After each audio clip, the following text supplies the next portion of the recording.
ओम नमो भगवते वासुदेवाय नमः। नमस्कार, मैं ज्योतिषाचार्य वरुण प्रकाश ज्योतिष के आज के इस संस्करण में आपका स्वागत करता हूँ। मार्च में शनिदेव का गोचर हुआ। मई में देवगुरु बृहस्पति और राहु और केतु का गोचर हुआ। मार्च के बाद मई में जो गोचर हुआ यह बड़ा गोचर हुआ, तो इससे आपके राशि पर क्या प्रभाव पड़ेगा, इसलिए मैं राशि क्रम में पहली राशि मेष राशि के बारे में बताऊंगा कि इस महीने जून के महीने में मई में गोचर होने के बाद ये पहला महीना है, आपके ऊपर काफ़ी कुछ प्रभाव पड़ेगा। तो कैसा प्रभाव पड़ेगा यह मैं आपको इस वीडियो के माध्यम से बताऊंगा। यह राशिफल आपके नाम राशि और आपके चंद्र राशि पर आधारित है।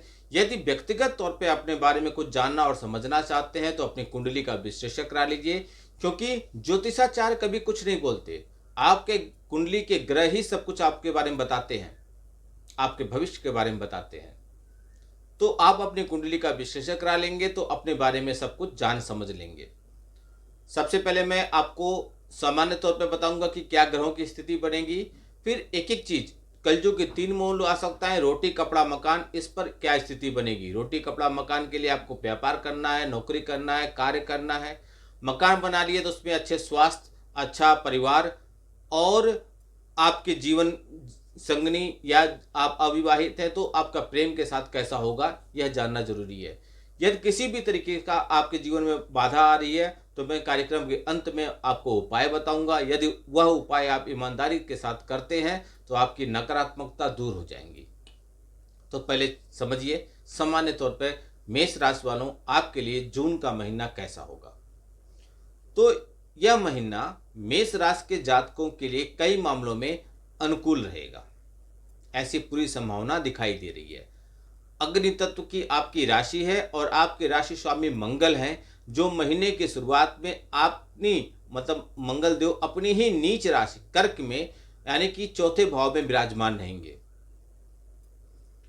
मंगल का वर्ष है अंक ज्योतिष के हिसाब से 2025। तो कई मामलों में आपके ऊपर कैसा प्रभाव पड़ेगा यह आपके लिए जानना बहुत जरूरी रहेगा।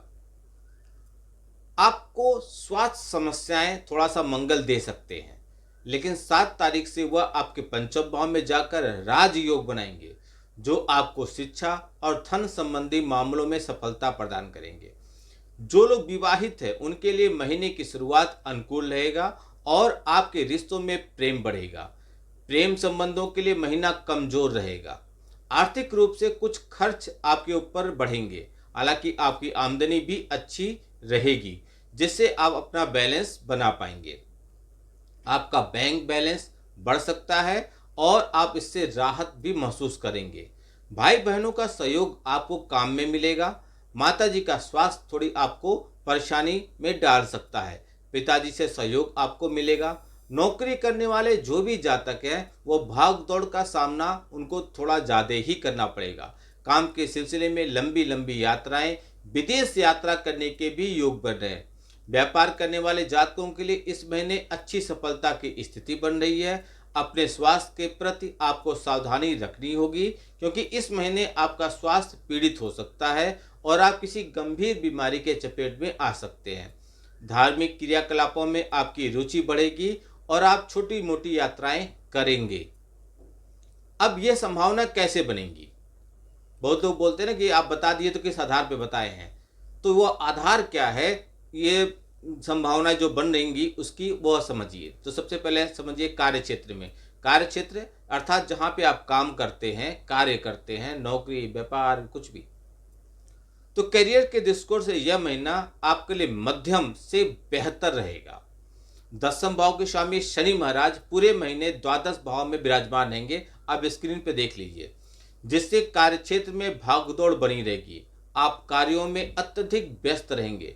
आपके ऊपर काम का दबाव रहेगा, लेकिन काम के सिलसिले में एक राज्य से दूसरे राज्य या एक देश से दूसरे देश जाने का भी आपको पूरा मौका मिलेगा। आपके विदेश यात्रा की संभावनाएं इस महीने आप दिखाई दे रही हैं। विदेश यात्रा की संभावनाएं बन जाएंगी। 6ठे भाव के स्वामी बुध महाराज महीने की शुरुआत में सूर्य के साथ दूसरे भाव में होंगे, जिससे कार्य क्षेत्र में अच्छी सफलता और धन लाभ के योग बनेंगे। इसके बाद 6 तारीख को वह आपके तीसरे भाव में चले जाएंगे, जिससे आपको कम्युनिकेशन से अच्छा लाभ मिलेगा और नौकरी में स्थिति मजबूत रहेगी। इसके बाद 22 तारीख से वह आपके चतुर्थ भाव में आकर 10वें भाव को देखेंगे, जिससे आप कठिन समय से बाहर निकल पाएंगे और नौकरी में आपकी स्थिति बेहतर हो जाएगी। 7वें भाव पर इस महीने के अंत तक यानी कि 29 जून तक शुक्र महाराज सप्तमेश होकर दृष्टि डालेंगे, जो आपके व्यवसाय के लिए बहुत ही अनुकूल स्थिति कही जा सकती है। इसके अतिरिक्त बृहस्पति महाराज की अमृत दृष्टि भी 7वें भाव पे होगी, जिससे व्यापार में निरंतर उन्नति के योग बनेंगे और आपके व्यापार में अच्छी स्थितियां देखने को मिलेंगी। यदि आप इस दौरान विदेशी संपर्क का लाभ उठा सकें तो आपको और भी आपके लिए बेहतर होगा। पैसा कैसा रहेगा आपके पास आर्थिक दृष्टिकोण से? यदि आपकी आर्थिक स्थिति को देखा जाए तो यह महीना आपके लिए मिले जुले परिणाम लेकर आएगा। अच्छी बात यह है कि आपको इस महीने अच्छी आमदनी प्राप्त होगी, ऐसा पूरा योग बन रहा है ग्रहों का। जून का महीना आपके लिए द्वादश भाव में पूरे महीने शनि महाराज विराजमान रहेंगे, जो आपके खर्चों में निरंतरता बनाए रहेंगे। इसलिए इस महीने खर्च तो लगे रहेंगे, लेकिन आपके पास पैसे भी आएंगे। एकादश भाव में राहु महाराज विराजमान रहेंगे, जो न केवल आपकी इच्छाओं की पूर्ति करेंगे बल्कि आमदनी में भी लगातार बढ़ोतरी करते रहेंगे। व्यापार से भी आपको धन लाभ के योग बनेगा। 29 तारीख से शुक्र के दूसरे भाव में जाने से व्यापार में और भी अधिक धन लाभ की स्थिति बनेगी। बृहस्पति महाराज भी 7वें भाव, 9वें भाव और एकादश भाव को देखेंगे। वह आपके व्यापार को और आपके कार्य क्षेत्र में वृद्धि करेंगे और आपकी आमदनी को बढ़ाते हुए चले ही जाएंगे। सूर्य महाराज महीने की शुरुआत में दूसरे भाव और उत्तरार्ध में तीसरे भाव पे रहेंगे। स्क्रीन पे आप देख सकते हैं, मैंने आपकी कुंडली बनाई है। ऐसे में आर्थिक स्थिति में आपके साथ सुधार होगा, सरकारी क्षेत्र से संबंधित लाभ मिलेगा। मंगल महाराज सर्वप्रथम तो आपके चतुर्थ भाव में बैठकर एकादश भाव को देखेंगे, फिर 7 तारीख को पंचम भाव में जाकर आपके एकादश भाव को देखेंगे, जिससे आपको आर्थिक तौर पर लाभ मिलेगा, ऐसा पूरी संभावना दिखाई दे रही है। हालांकि इस महीने आपको शेयर बाजार में निवेश करने से मैं बचने की सलाह दूंगा, यानी कि सट्टा शॉर्टकट मत कोशिश कीजिएगा। स्वास्थ्य के दृष्टिकोण से यह महीना उतार चढ़ाव से भरा रहने की संभावना है। वैसे तो आपके राशि के स्वामी मंगल महाराज अच्छी स्थिति में होंगे, लेकिन महीने की शुरुआत में कर्क राशि में मंगल का होना छाती से जुड़ी हुई समस्याओं को जन्म दे देगा। आपको छाती में जकड़न या जलन की समस्या महसूस हो सकती है। उसके बाद मंगल महाराज 7 तारीख को आपके पंचम भाव में केतु के साथ युक्ति करेंगे, जो अंगारक योग बनाएंगे। अंगारक योग बनाना आपके लिए पेट से जुड़ी हुई समस्याओं को जन्म देंगे। इस दौरान पेट से किसी तरह की अल्सर होना या किसी छोटे मोटे ऑपरेशन की भी स्थिति बन सकती है, इसलिए ध्यान दीजिएगा। भोजन समय से कीजिएगा, घर का पका हुआ घर का ही भोजन कीजिएगा, पाचन तंत्र का ध्यान दीजिएगा। यदि मैं प्रेम की स्थिति की बात करूं, यदि आप अविवाहित है, किसी से प्रेम करते हैं अथवा विवाहित हैं, तो आपकी स्थिति कैसी होगी?